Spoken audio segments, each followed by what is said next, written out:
False Start, a college football podcast for everyone and everyone else. I'm John Buhler, staff writer, fansided.com. I'm once again flying solo like a cup for New Mexico wildlife reasons. Cody will not be on the show today. Hopefully, he'll be back to help preview week 8 on Thursday. Yeah, still a lot of really exciting things to talk about from the weekend that was. Going to do the show a little bit differently. We were going to do it anyway if Cody was going to be able to be on. Really, the big thing is like there's still meat on that bone. Baby, we got a stew going. But what I would say is, rather than turning the page to week 8 this quickly, there's still stuff to talk about on, from the weekend that was. Just like the last few little things that are, still fresh in my mind that I still think needs to be exploring. But, I'll still start the show as we do every Monday with, first and 15. We'll do from Ward Manual's manual, and then we'll do, playoffs, you kidding me? But then I'm probably going to dive into each of the Power Four conferences with just some, overarching thoughts about whatever's going on.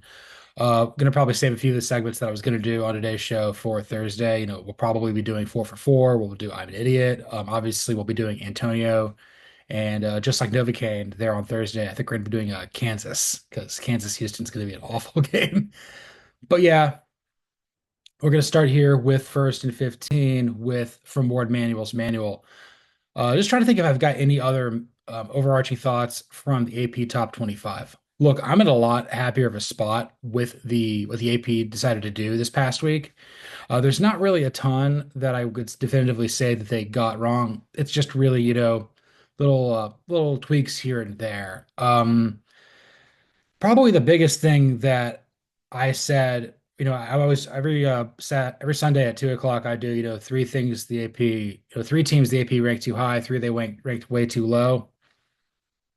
I think on the high end, I think I said like they ranked Miami too high at 6. I understand they were on a bye, and in a weird way, it didn't plan out like I thought it was. I thought that Miami would get the benefit of the doubt of teams above them losing. Well, Ohio State did, and they only fell from 2 to 4. Georgia hasn't looked particularly great. They're still ahead of them, but at that point, I still feel that Georgia's got a gear that Miami hasn't shown it can get to. Penn State's still undefeated at 6-0. They kind of came back and were able to knock off USC in LA to get to 3. Obviously, Texas looks incredible. But what I'm getting at is like, and I'll probably touch on this here in a second when I get to the next topic, but like, I'm kind of wondering with what they've got ahead of them on the remaining schedule, if it's a foregone conclusion, like, I don't know if they're going to get to Charlotte. They probably will. They may win there. But like I think we kind of crowned Miami a little bit too premature in some capacities. Really the big thing is like last 3 weeks kind of sit fresh in my mind. Okay, so you're on a bye, so you didn't really have any way to prove one way or another what's going on. 2 weeks ago, in the middle of the night, you're playing Cal, you win by 1 point in a game where I thought Cal looked better than you. You proved to be better, but that's kind of the way it is. And then 3 weeks ago, you win on a very controversial play where Virginia Tech probably should have beat you in Coral Gables. Again, rivalry game, weird things happen. I get it. I understand that. But like, I don't view their 6-0 the same as other teams' 6-0s. And I think some 5-1s, like you see with Georgia and Ohio State, are just definitively better. And I think there's a chance that there's another team in the ACC, maybe two, who might be better than Miami. So I think that like 6 seems a little rich for them. I'm totally cool with them in the top 10, probably have them closer to 8. I feel that, Clemson is probably the big one. Like they're at 10. I know they got railroaded by Georgia at the start of the year, but at the same time, I'm like, they've just crushed everybody they've played. Granted, they haven't played anybody worth a damn at this point. And outside of Pitt, I mean, are they going to during ACC play? But I think like, I mean, there's a chance where they could go 10-2, but 8-0 in ACC play, and that includes a loss to Georgia and South Carolina at the end of the year because South Carolina is not winning games, but looks really tough. I'm glad I don't think Georgia has to play them. Thankfully, that's really great. But Clemson just seems like they can win in a lot of ways. Defense is really good. Offense has really started to come along there under Garrett Riley. They're playing a cupcake schedule. They're really bashing a bunch of tomato cans. But like they're playing with a lot of positive momentum right now, and I don't think anybody in the ACC wants to play them. Obviously, SMU looms large. Their only loss is to BYU in the non-conference at home by 3 points. That's a tough loss, but it's not going to be the one that punishes them. Virginia might be out of it after losing to Louisville. Louisville's still technically alive. I'll probably break that down a little bit more on Thursday's show. Was going to do it today, but there's just way too much work to be done there to really grab the bull by the horns there. But like I just kind of feel that like today I would take Clemson over Miami, and that's kind of impacted how I feel. Obviously, SMU and Pitt are still kind of very much in the mix as well.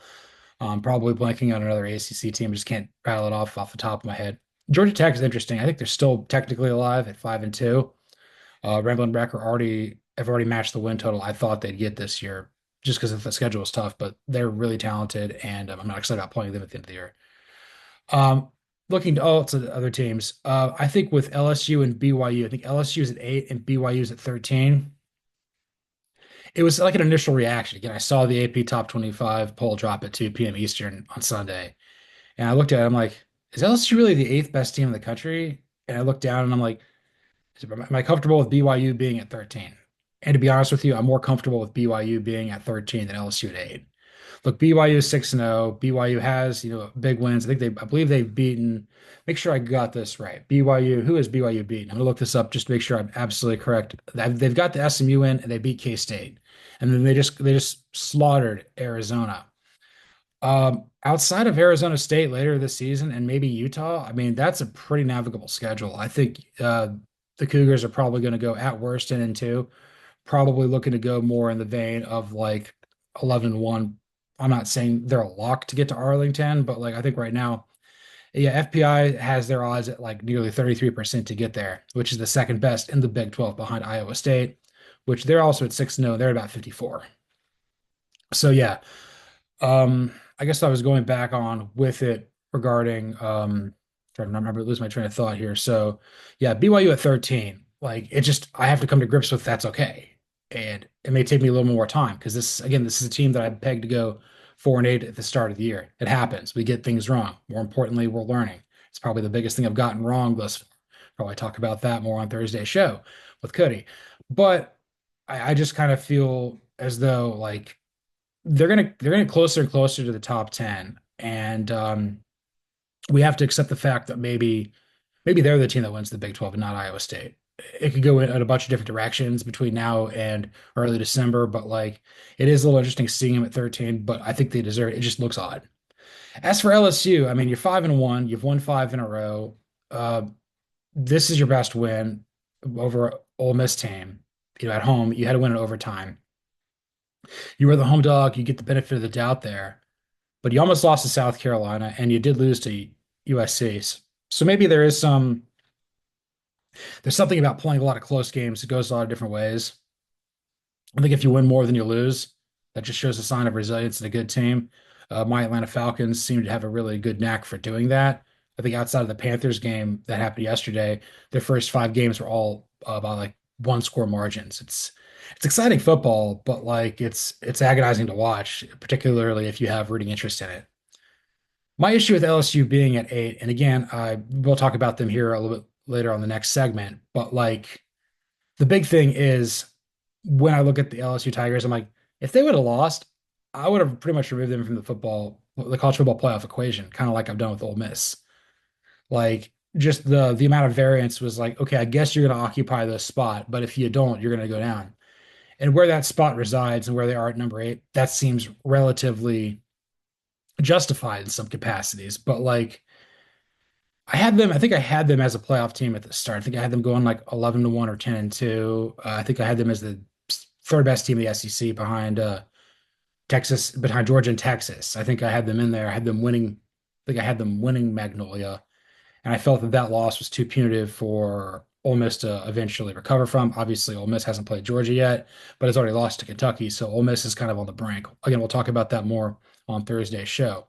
So I think LSU is a little bit high at 8. I get it, but like I thought they were high like at 13 or wherever they were. Where were they the week before? LSU was yeah, they were at 13. I mean, they went up 5 spots.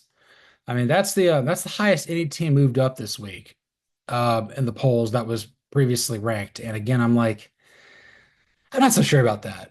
That's okay. Like they'll figure it out. They've got opportunities to play it if they go out there and they play up to their abilities versus the likes of A&M and Alabama, then God bless them. But right now I feel eight's a little rich. Conversely, I feel like Notre Dame's kind of getting robbed there at number 12. Okay, I think they're still getting punished a little bit more for the Northern Illinois loss. When that loss first happened, I kind of looked at it as like, okay, you're that's like two or that's like one and a half. That's a really bad loss. But they've gone out. I mean, they've got the Texas A&M win, which looks better than I even thought it would be at this point of the year. They also, they went out there, they've crushed Louisville, they've beaten, Stanford. They're really handling the ACC. So it kind of makes you wonder, like, how would we view Notre Dame if they're an ACC team? Probably pretty good. I would say like the ACC would be, and I'll touch on this more a little bit later. Like that'd be an absolute lock to get two teams and possibly three. But it's like the independence of it all. I think Notre Dame's got to, they probably need to win out, but if they go 10-2 with the right set of wins, I think they can get in. I mean, they got to beat USC. I don't think losing to them is going to really help them get in at all. It's going to make them very borderline. Obviously, you still got to play undefeated Army and Navy, both of which are ranked. One of them will probably win the American or could, but like, I don't see either of them as a playoff team just because they got to play Notre Dame. But also the whole Boise State of it all. Like it'd be a shame if we were denied Ashton Genty there.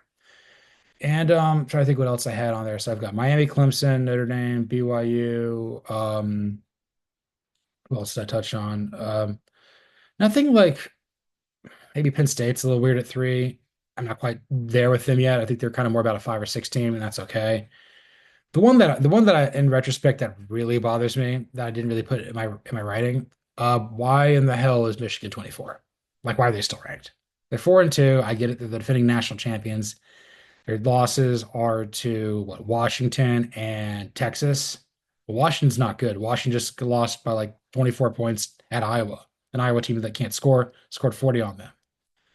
And then, you got other teams that aren't ranked. I think what, like Vanderbilt is like 4-2. I feel like their win's better than Michigan's right now. I mean, Vanderbilt got 68 votes. Michigan got what, 133. I mean, it's bias. I would say what Nebraska's only lost. They're 5-1. Their only loss is to Illinois. Obviously Arizona State. Um, they only have one loss on the year. I think it's the Texas Tech, another team that's contending. Like Texas Tech, Nebraska, Vanderbilt. You could even argue probably Arkansas are probably more deserving of being in the top 25 than Michigan.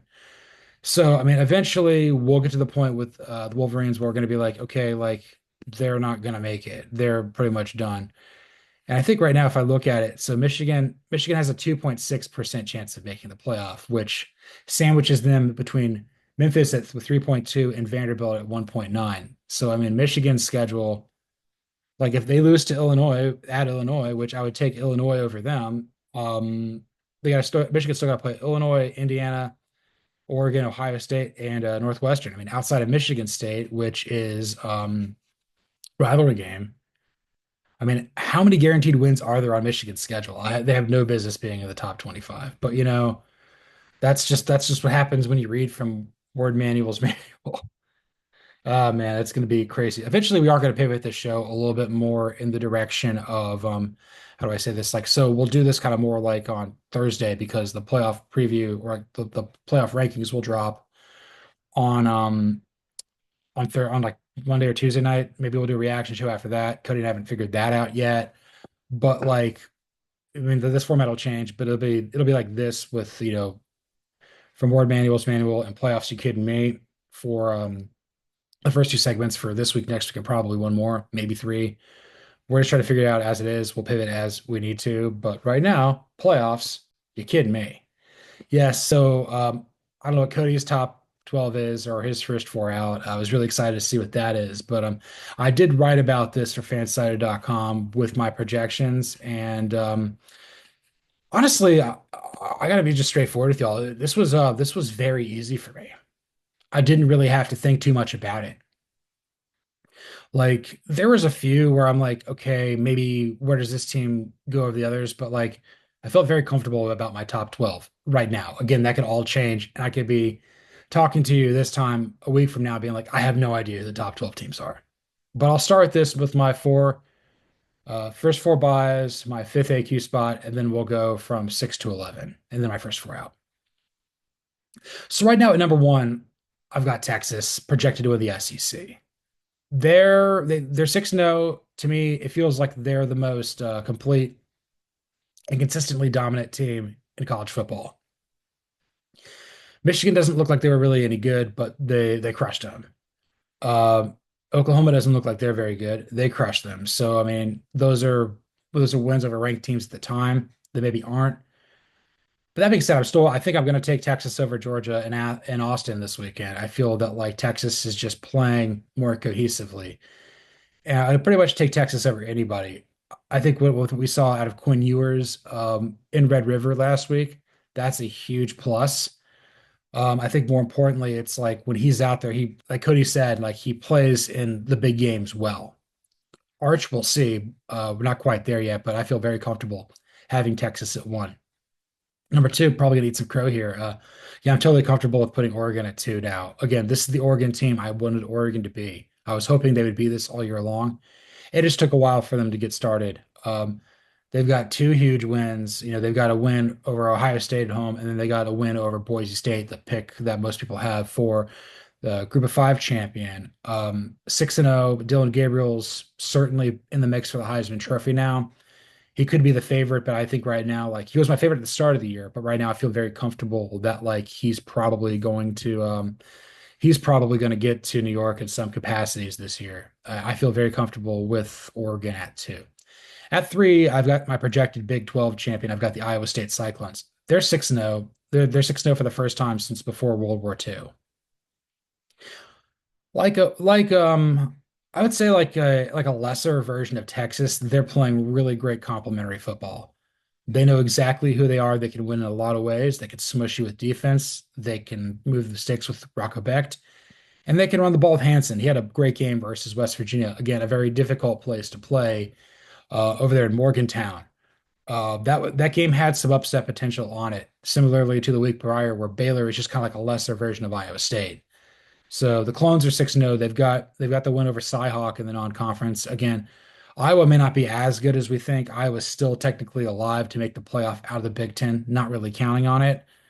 Um, but I would say like Iowa State's schedule, I think is a little bit harder than what people expect. I'm gonna look at this real quick. I think the Clones have like I said they got a better than 50% chance of getting to Arlington and making the playoff, but like okay, you got UCF this weekend. You should win that. Got a huge one versus Texas Tech. That could be sneaky. Kansas and Cincinnati are probably very winnable.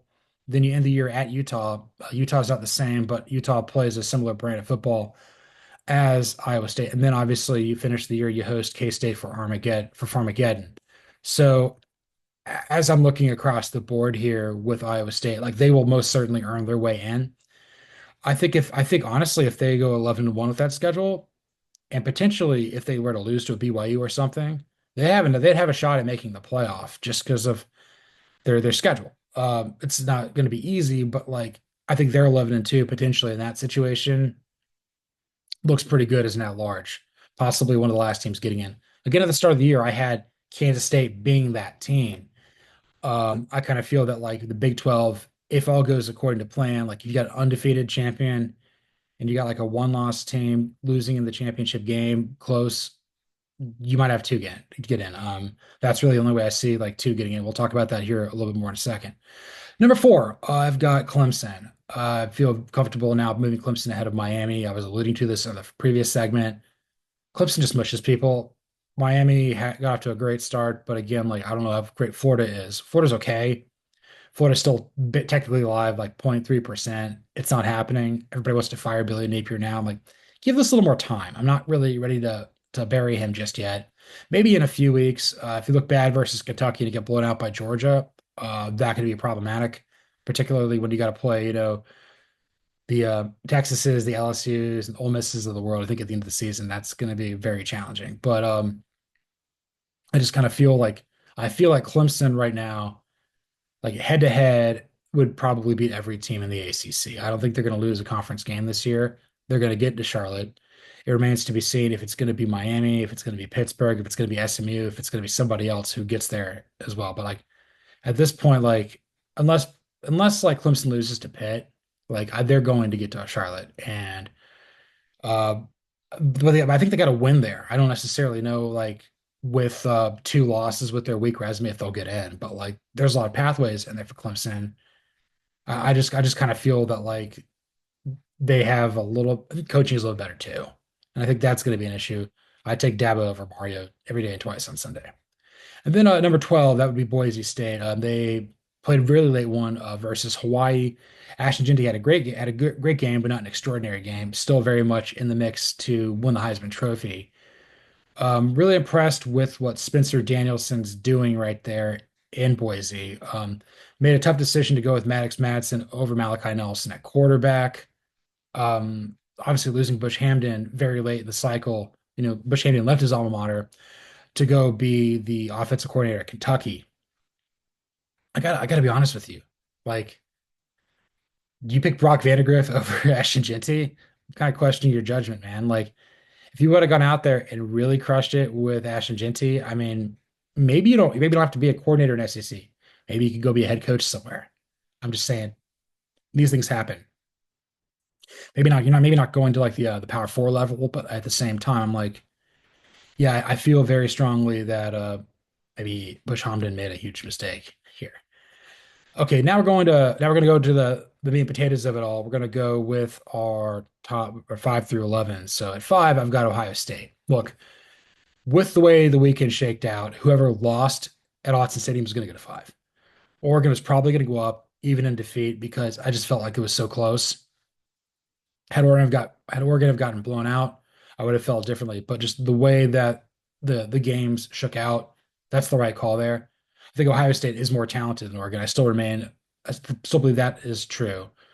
Uh, I think it's unfortunate though that Will Howard, the moment was too big for him. Kind of makes you wonder, like, you had two other quarterbacks in your building at one point who the moment's not too big for. But that would be Quinn Ewers right now at Texas, and we're starting to see that with Kyle McCord there at Syracuse. That team is very feisty. I'm gonna see. I think did Syracuse win? I'm gonna see if they're on here. I think Syracuse might actually be better than we even thought. So Syracuse Orange, Syracuse. Let's see. This is really great for the show. Um, okay, Syracuse is 5-1, but they only have like a 1% chance of getting in. Probably because the Stanford loss is just so bad. Yeah, it does matter who you lose to. I think that's really frightening because it's like, you beat UNLV, you knock them out of the group of five contention component here. Yeah, but I just kind of feel with Ohio State, like you're wondering, like, is it in the Ryan Day's head? Is like the coaching staff like, you know, actually being trying to look what the word is for it, like actually being a hindrance to their players. Like I said, I think I've got more talent than Oregon. Like it became very apparent as the game wore on that Dylan Gabriel was more comfortable in those big moments than Will Howard was. I contest that like they will play each other again at some point later in the season. That may be in Indianapolis, that may be in the playoff. It could be for a national championship. I think we, as college football fans, deserve to see the Ducks play the Buckeyes one more time. Maybe the Buckeyes will get the best of them the second time. Maybe they won't. They might even play 3 times. I think initially I had Ohio State beating the first 2 times and Oregon beating them. Maybe that's how it is, or I don't know. But I did have Oregon playing Georgia for national championship at the start of the year. I think I had Ohio State losing either the quarterfinals or the semis. They maybe Notre Dame or something like that. But like I had Oregon going further for what it's worth. Number 6, I have Georgia. This may be controversial for some, but like I'm starting to figure out what the dogs are a little bit more. They're just a frustrating football team. This is not a national championship team that I love, support, and cover. It's just not. That's okay. Um, I will say the thing that they do really well is they regroup at halftime. They played much better football in the second half. I think that I don't know if there's like a leadership void or something, but like just lost a lot of people to the NFL. A lot of people put in new roles and stuff. My concerns with Georgia, I think, are the coordinators. I don't. Glenn Schumann's not it. I'm not going to be convinced that he's it probably ever. Like maybe I don't see the passion. I just see a Ben Roethlisberger guy who's my age trying to do this. It's just not great. It doesn't seem like I mean, it's not gotten to the point where like everybody shove it down my throat, like, oh, Eric Bieniemy needs to be an NFL head coach. Maybe he doesn't. And Clint Schumann's still probably he's still got time. Maybe he could earn that opportunity at the end of this year. Maybe next year's the year it happens. Although I don't think Georgia's going to be really that great next year. Not particularly great this year. But I will say though, like Carson Beck threw for more yards than he ever has in a game. The game kind of required it. Defense kind of was not good. Georgia sucks hellacious ass at covering people in motion. Mississippi State does seem like they are starting to buy in a little bit more to what Jeff Levy wants to do. I think that's huge for them. But again, Georgia's got Texas this weekend. They're in the number six spot for now. They'll probably lose. And at that point, I mean, you probably got them down like 10 or 11 next week. Some people might not even have them in there if it looks really bad. But I anticipate that it'll be close. But with the way Georgia's schedule works, I'll just say this once and I'll say it again. And I'll keep saying it until I'm dead.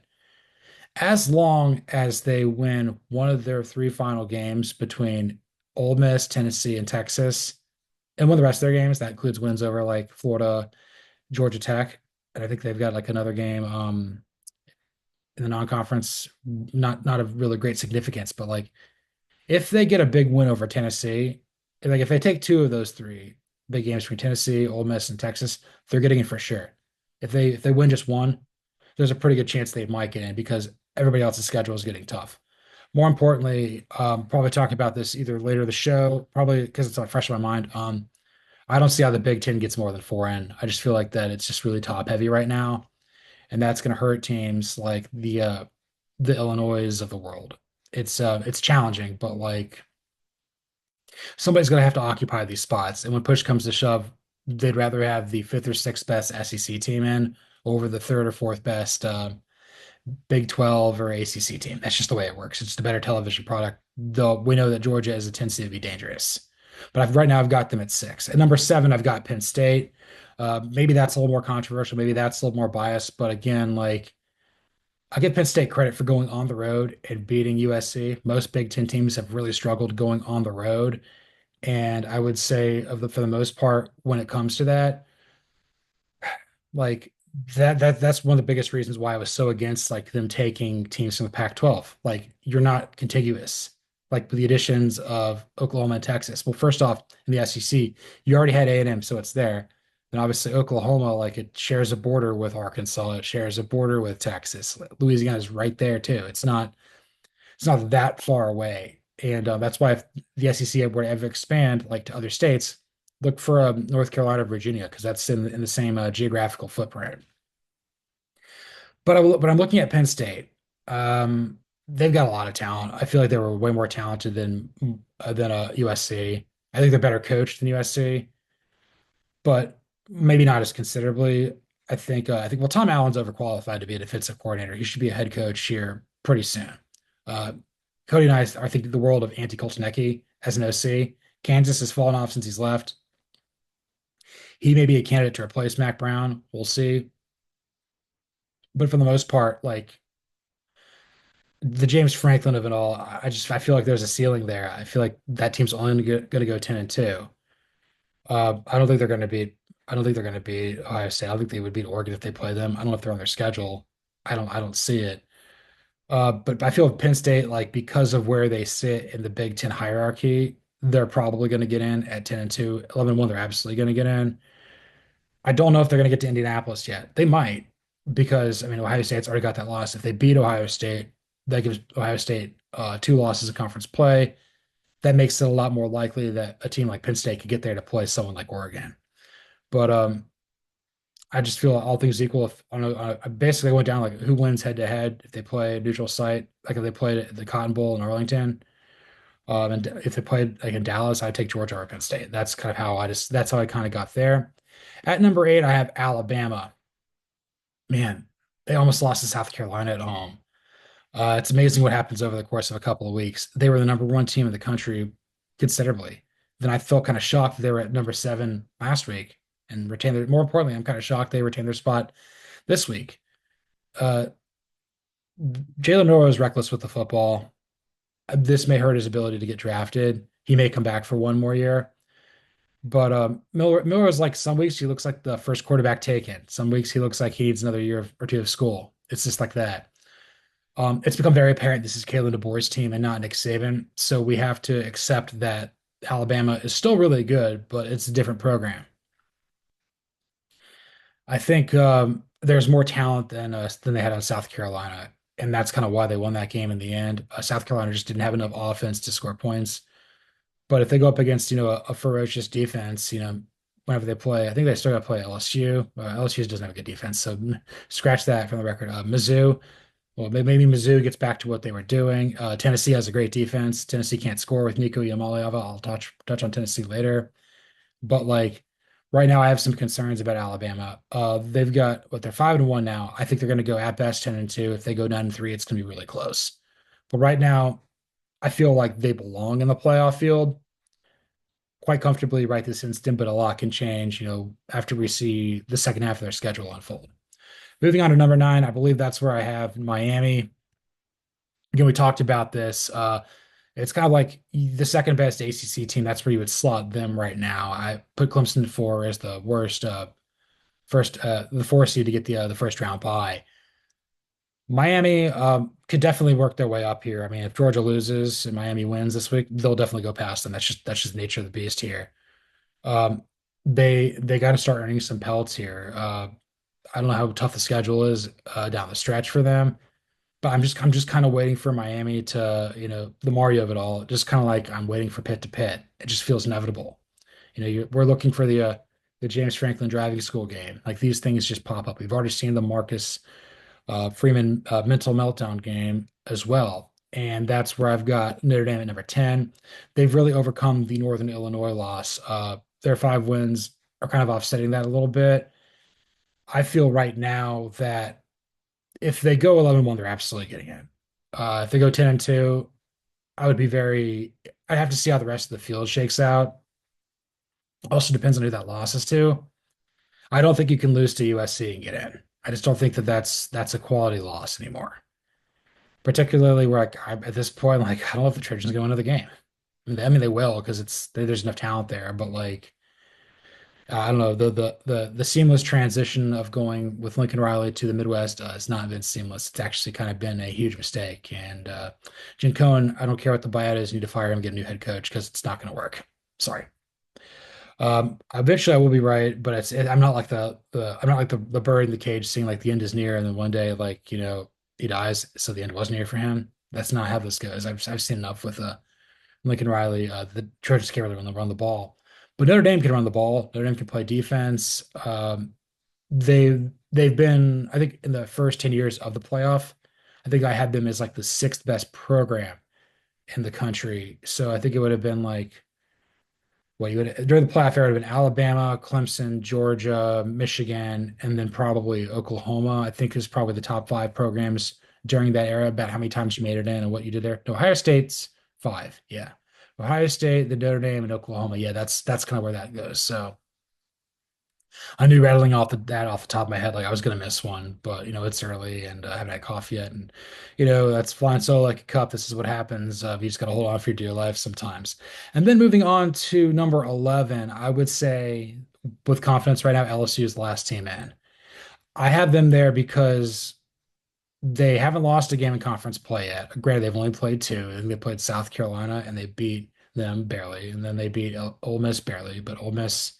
South Carolina's feisty, but they're not a great team. Ole Miss is fun, but I don't really see them much as a playoff team. They could be, but that's all contingent on them beating Georgia. If they don't, they're not getting in. That's just the way it goes. And then I would just say with LSU, like the big thing with the Tigers is they always start slow under Brian Kelly, then they get on these winning streaks. And we'll see how they go up against Alabama. I think I actually had them beating Alabama at the start of the year. I think I'm kind of leaning that way. I got to see how that shakes out. The A&M game I'm a little concerned about with them with that. So at 10-2, I think LSU gets in. At 9-3, no, the schedule is not that difficult. It's okay. But like 11-1, they'll probably get to Atlanta. That's just how that goes because they'd have the tiebreaker over A&M and you play someone like Texas at that point. Yeah, you get in over Georgia in that regard. So yeah, I think it's just like whoever won that game in Magnolia was probably going to be 11, and then the one who lost was not going to be in my first four out, which would be at this time. I have Texas A&M at 13, first team out. It's close. The Notre Dame loss to start the year hurts them, but A&M's got opportunities ahead of them. They've got huge rivalry games here with LSU and with Texas. You blew out Mizzou, and you've got a pretty good win now by the skin of your teeth over Arkansas. This is a fun team. I think A&M, if A&M goes 10-2, I think they can get in. I mean, at 10-2, they even have a shot to get to Atlanta because their one loss is in non-conference. But Mike Elko is the perfect head coach for them. It's amazing what happens when you get a good head coach.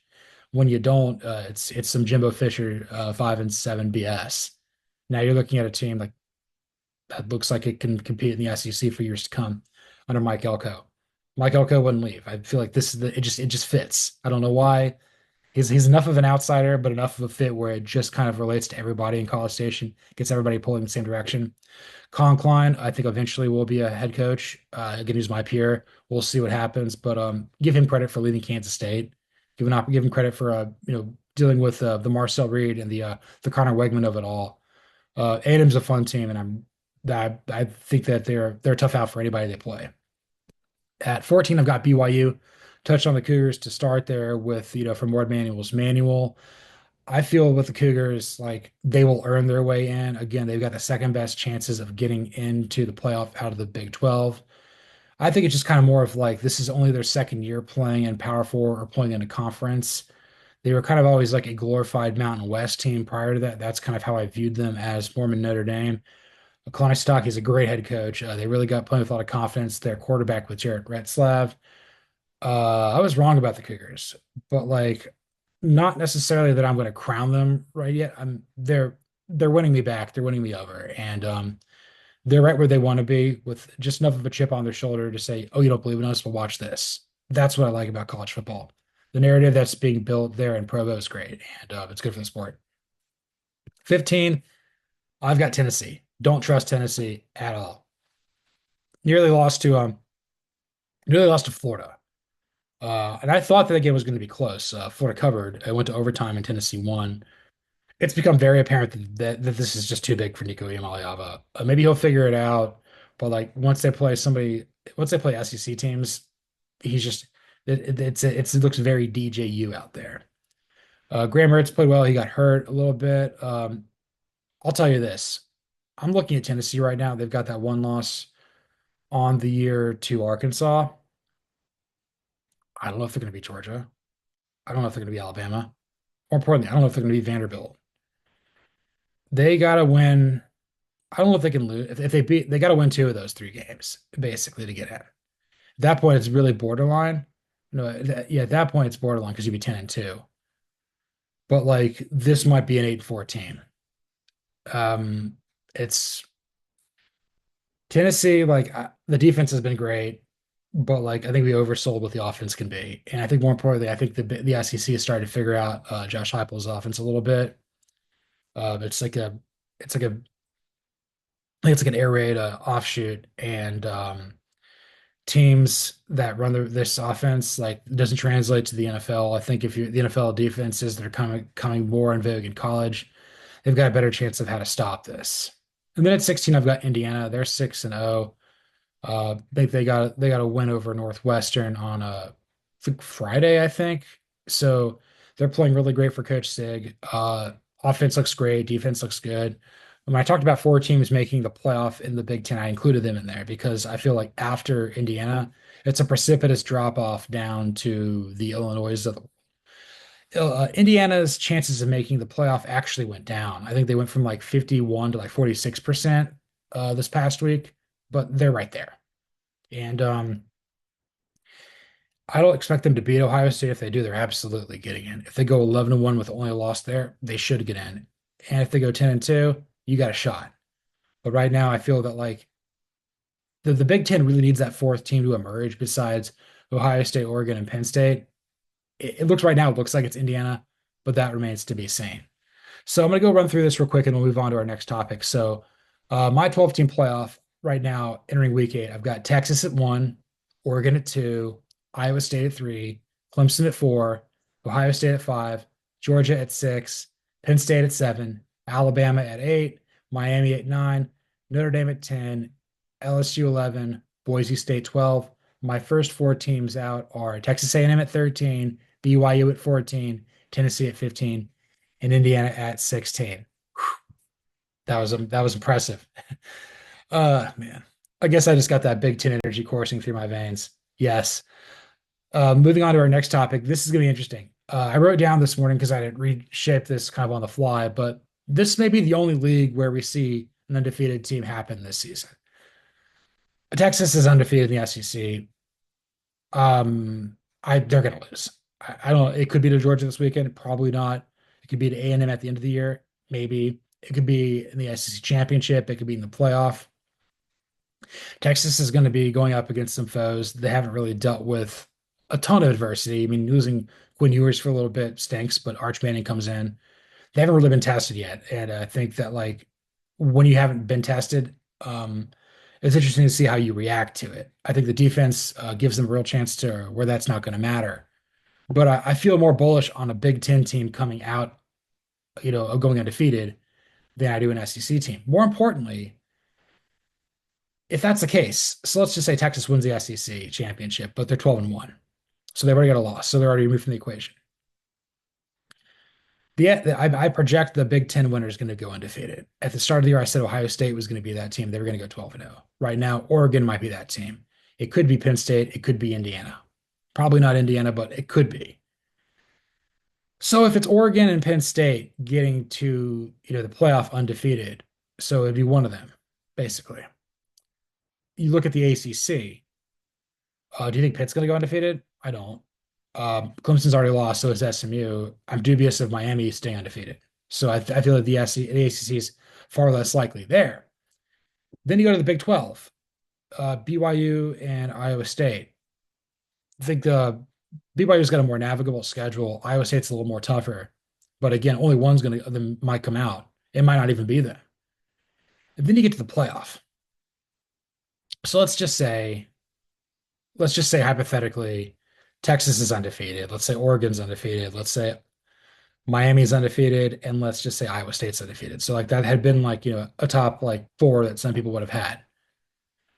Well, do you think Miami's gonna win a national title? I don't. Do you think Iowa State's gonna win a national title? I don't. And then you get down to Texas and Oregon, or Texas and Penn State.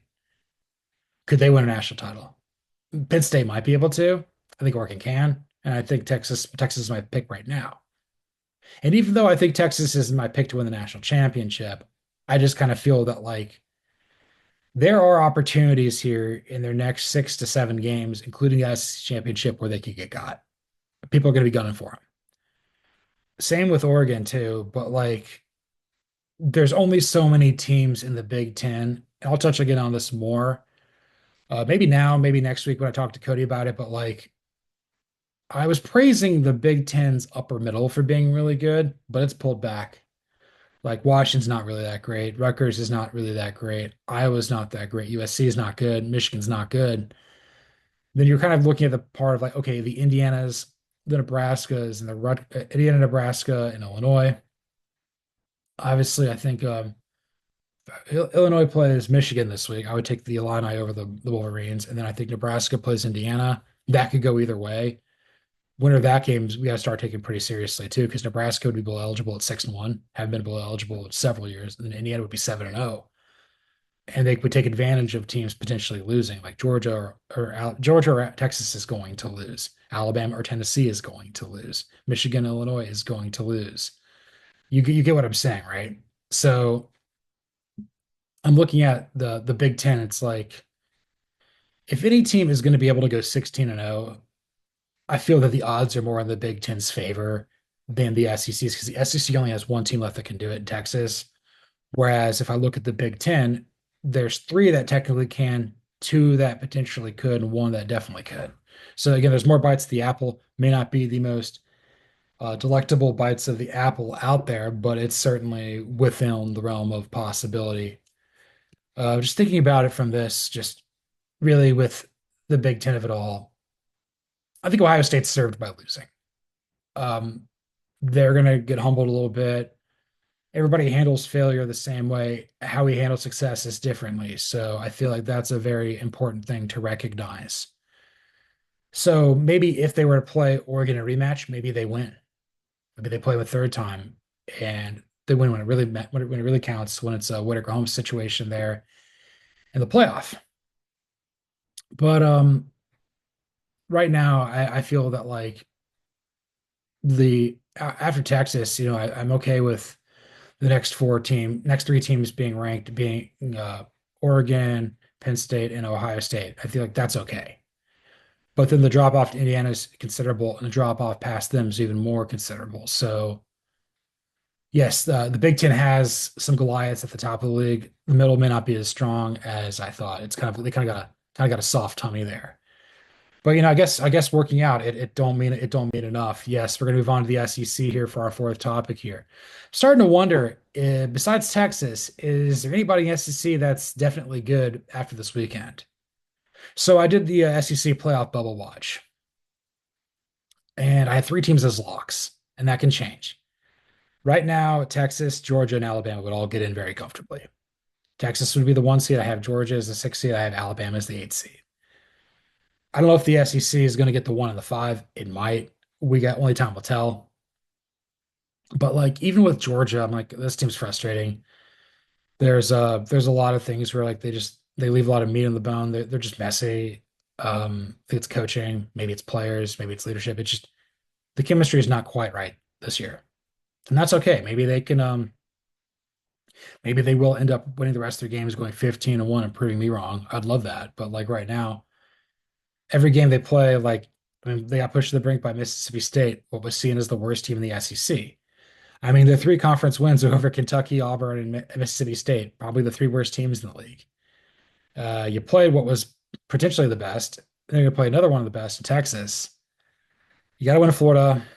You probably got to beat Ole Miss, and you probably got to beat Tennessee. And at that point, I think you're right. You're right there. Georgia Tech's tough too. Georgia was always. I mean, I said they were going to go 12-0 at the start of the year because, like, well, someone's got to play Georgia, but this isn't the same Georgia team. Things have changed. So I think Georgia's good. I don't know if they're definitely good. Like, they're good.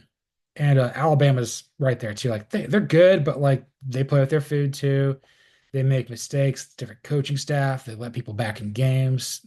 There's a lot of things that Alabama does that, like, Nick Saban's teams wouldn't tolerate, such as complacency.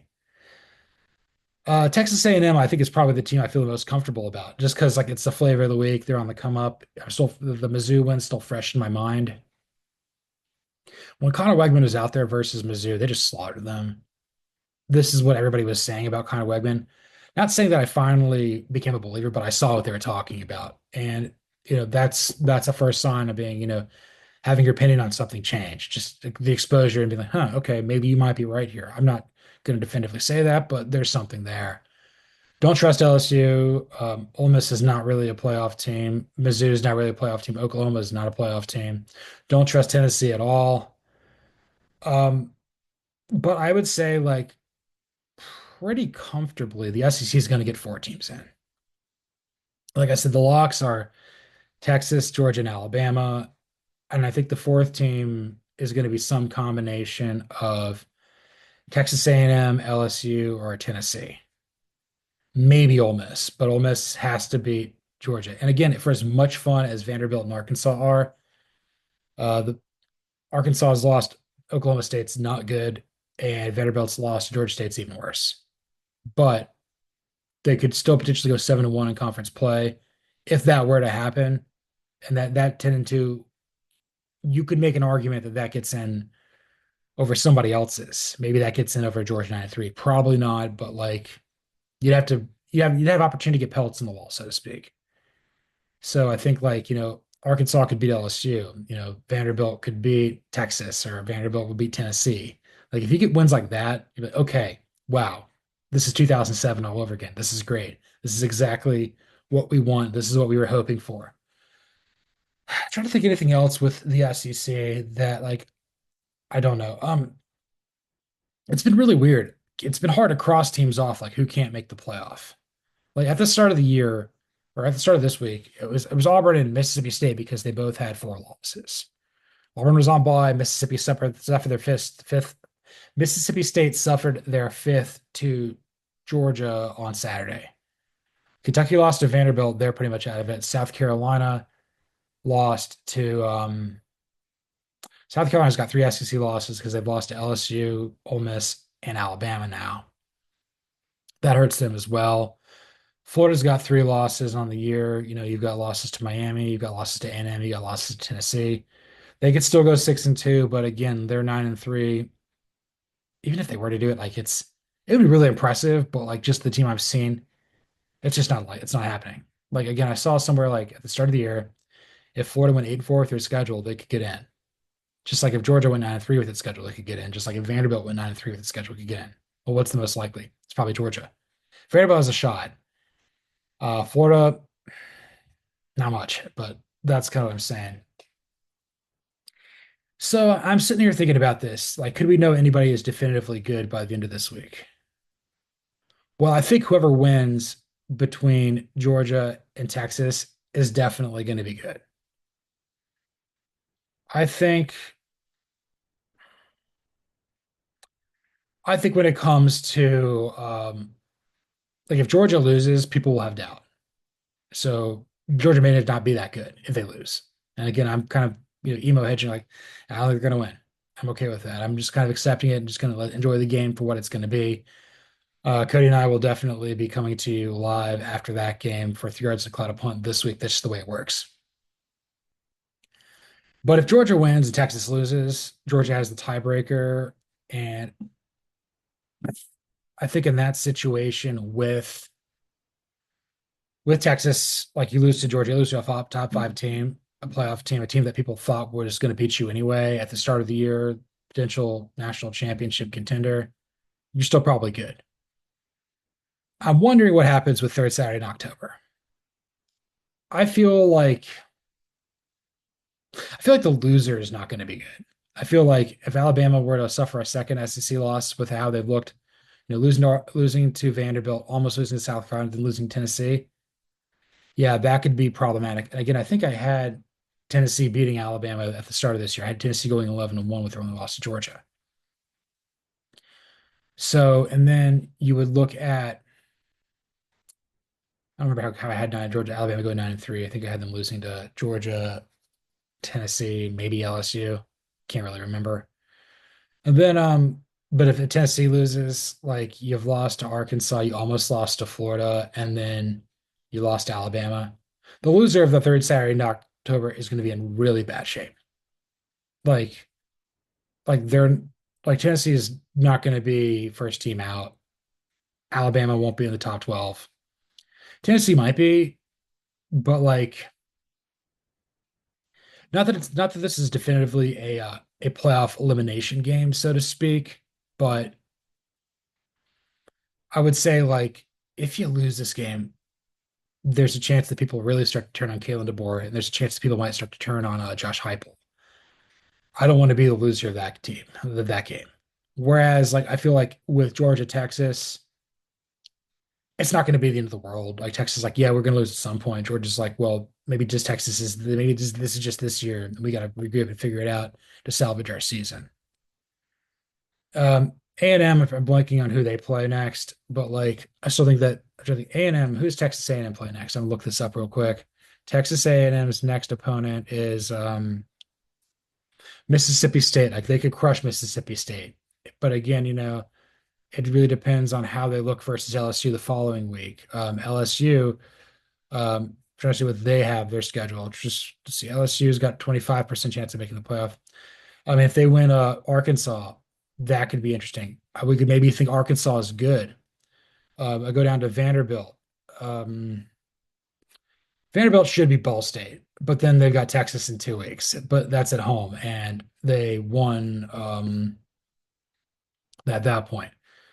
So right now, I would say Texas is really good, and I would say that Georgia, Alabama, and LSU are good. Texas A&M is good too. Yeah, they're good too. And then Tennessee might be okay. Ole Miss might be okay. Missouri might be okay. And then after that, I think Arkansas and Vanderbilt are just fun. So that's kind of where my head's at there. So That's just the nature of the SEC. And again, that's why I said that the Big Ten's more likely to have a team go undefeated in the SEC because so many teams just they lose before they get off the bus versus the Ohio States, the Oregons, the Penn States, the world. Whereas in this league, we've seen Vanderbilt can beat Alabama, Kentucky can beat Ole Miss, South Carolina can almost beat Alabama, Kentucky can take Georgia to the brink.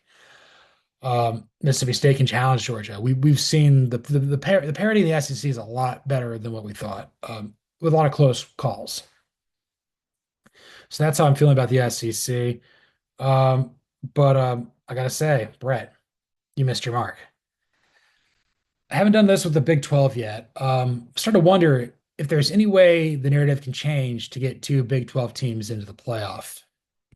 Right now, it kind of feels that like the SEC is going to get between 4 and 5, and Big Ten is going to get about four, maybe three. ACC feels like it's going to get two. Notre Dame is going to get in, and that kind of the group of five gets one. That leaves maybe a spot, maybe two for the Big 12. Initially, I had the Big 12 getting two teams in. And the way that this needs to happen is you're going to need a team to get to Arlington undefeated, and you're going to need a one-loss team to get there as well. The loss could be in conference play or not, it doesn't matter. But like for this to theoretically happen, just to make it as simple as possible, let's just say I don't think BYU and Iowa State play this season. So let's just say they both went undefeated. They're both 12-0. They get there. The loser's not going to miss the playoff. Are you kidding me? Like they'd be 12-1 with a one loss to the Big 12 champion. They will have gotten some good wins along the way. The loser of the Big 12 runner-up in that situation might get the 10 or 11 seed. Maybe they're the 12, maybe not the 12. Yeah, they probably, depending on what happens in the ACC and the Mountain West and the Group 5 at a all. But I would say this, like if they're both undefeated and they get there and like they're both pretty much in. I don't see a way that it could potentially steal a bid. They say the SEC may only get four teams in, the Big Ten may only get three in, the ACC may just get two. Maybe the ACC only gets one. But that's the scenario. Let's just say Iowa State or, let's say Iowa State or BYU have a loss, or let's just say Kansas State or Texas State gets there. And let's say the one loss team won. They get in, and the 12-1 loss team would probably get in too. And I think there's a situation where maybe the 11-1 team loses to the undefeated, but it's close. It's 11-2. I think you can make an argument that that's potentially within play as well, just because I think there's just so much parity there in the Big 12 that may serve them. The problem is they don't have a established leader at the top of the league. It's not their fault. Well, it's actually Brett Yormark and Bob Bowlesby's fault for letting Oklahoma and Texas leave. I think people who follow college football know that there's good teams in this league. BYU's really come on, but some people who are really, had their ear to the track could probably tell you that. I would also say that like Iowa State's been a playoff contender at the latter part of the 12 team or the latter part of the 14 playoff, excuse me. Kansas State, that was a team that a lot of people picked to win the Big 12. Utah's kind of out of it. Texas Tech has a lot of talent. They may be paper tigers, they may not. Arizona State's playing really well under Kenny Dillingham. Colorado's kind of out of it after losing to K-State. But like for example, if BYU plays K-State in the Big 12 championship and K-State avenges their loss, I believe that's who it's to. Like they'd get in. Like K-State would obviously get in, and BYU might, but probably again like there are machinations where the Big 12 does get two teams in, but it's going to require other things out of their control to happen. The SEC's got to cannibalize itself some more, so it's closer to four teams getting in than five. Definitely not six. The Big Ten's got to be closer to three, probably four, and definitely not five. The ACC's got to be closer to one, maybe two, and definitely not three. And Notre Dame's got to fall out of it. So the four spots that theoretically are occupied by the ACC, Big 12, and Notre Dame in a given year, like that's what you're pulling from because it's like you're pulling from between what would be 7 and 9 spots that go to between the SEC and the Big 10.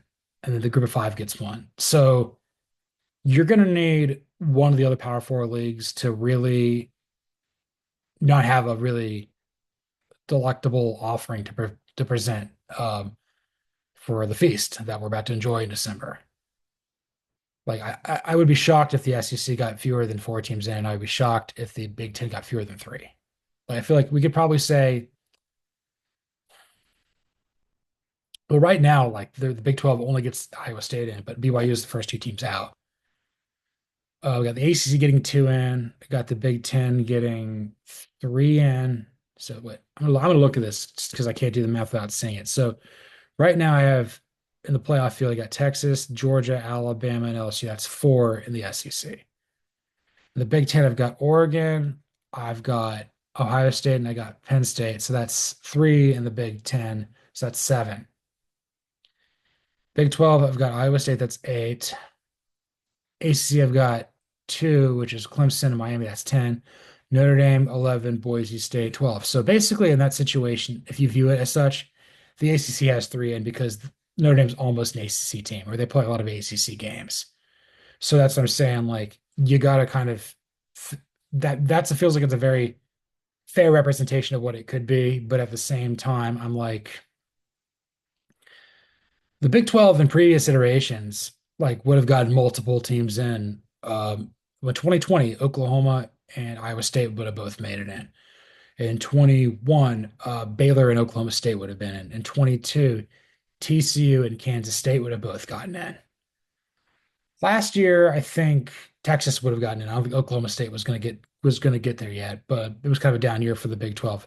Oklahoma was very borderline too, so maybe that's how it is. But I think the Big 12 needs some more clarity with the other leagues. And I think if you're a Big 12 fan, you're hoping that your team gets in. If you know you're in multiple ways, not just winning the league, you're going to need Notre Dame to lose. That's a big one. You're going to need really just like one true champion, Big 12 opponent included, obviously, to emerge out of the ACC. Like if Miami runs the gauntlet and Clemson loses, they'll get in. If Miami stumbles and then they lose to Clemson, it may just be Clemson. Then there's the SMU and the pit of it all. That's confusing. And then I would say like the Big Ten, I think that's really what you need. The Big Ten needs to get four in, maybe three, because like Indiana's a team you didn't expect to be in that situation. They are. And then you're kind of wondering like, okay, how much longer are the Illinois and the Nebraska's going to hang around? The longer they are, the more uncertainty it creates. Because I can't really envision a world where Ohio State, Oregon, and Penn State all don't get in. Just like I really struggle to see a situation where Texas, Georgia, and Alabama, like I feel like all three are going to get in. That may not be the case, but like it's hard to envision a playoff without them in there. But again, you have to have but a Texas A&M could emerge, and LSU could emerge. Tennessee could right the ship. There's teams further back in the SEC that could conceivably do it, but right now, as I'm looking at it, when it comes to the Big 12, it's possible. It's very possible. Again, BYU is one of the first two teams out, but they're behind an SEC team. They're behind what I would deem to be the fifth best SEC team right now in Texas A&M, and four of which are ranked inside the top 10. That's just the nature of the beast. So you can do it, but you need some help. And then finally, we're going to move on to the ACC with our final topic with some we do more than shoot hoops and turn left. Kind of wondering in the same sort of vein, is the ACC pretty much a lock to get two teams in?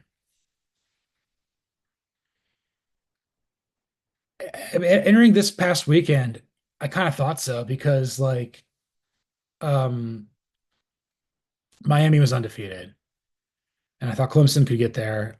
But I also thought like SMU's in the mix, Pittsburgh's in the mix too. But then I've really thought about it. Like every time I kind of say any of those names for the most part outside of Clemson, even with Miami, I kind of feel like I'm doing so with my tongue in my cheek.